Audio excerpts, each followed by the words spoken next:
Coach, the way the team started, especially defensively today, what led to their ability to just shut Charlotte down for so long? I think it was just we were very tight in our coverages.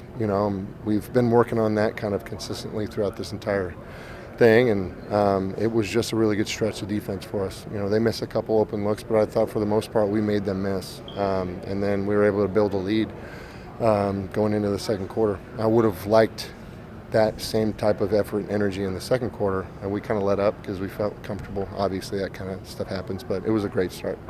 Charlotte got hot from outside, but you were able to kind of answer back after their run. How are you guys able to kind of settle back in? Well, I think it just kind of came down to, these are great experiences for Dyson, for Dereon, and for Jordan and EJ and Carlo. Like those guys having to settle back into a game that they really imparted their effort into and then kind of lost that momentum. It was really nice to see them kind of get it back. Not just them, but the guys coming off the bench too. I thought they did a nice job of recognizing that the shift in the game and kind of taking it back when they needed to. So it was good. EJ was able to get back in the game. Yeah. What did you like about his effort? He's going to have an impact on the defensive end no matter what. He's just so big and strong and physical. Like I said, we're going to maintain our patience with him as he goes through this process, specifically on the offensive end. In college, he was able to play on the ball a lot more. The position he plays on this level, he's off of it a little bit more, and he's getting comfortable in those scenarios. But I thought his effort was really good, and we'll just kind of continue to slowly bring him along.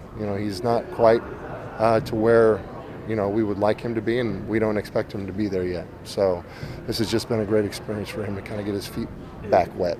Seabron led the team again in points. It's been back-to-back good games from him, especially offensively. Yeah. What have you liked about his game? He's just got such effortless speed. It's funny, you see him out there with the ball, and you don't realize how fast he's going until all of a sudden he just kind of breaks out and he's by himself. And when he does that, he brings so many things to life for us, not just scoring, but creating other things, creating offensive rebounding opportunities. And then I thought defensively, he really kind of set the tone for us with that really great start. He was kind of picking up full. There was a really nice activity level there. So he's been really good. And he and I had a conversation before we came out here. We were standing in the locker room in New Orleans, and I said, "What do you want to do?" And he said, "I want to dominate." So I'm holding him to that standard. Every game I've get under his skin a little bit with a comment or something like that, and he's been responding, which has been good. What was today's comment, or what will it be? I basically said that same thing at halftime. I said, "You remember when we were standing in the locker room in New Orleans? Mm-hmm. What'd you say?" Okay, all right, go do it. And I thought he did a good job of doing that. Okay, one more game. Don't know exactly when it's going to be. How do you prepare for that? You just we keep doing what we do. That's the one thing. You control the controllables, and what we can control is our practice times, how we use our off time. And then, once we find out who we play, we'll get a little scouting report ready for them, and we'll go out there and compete.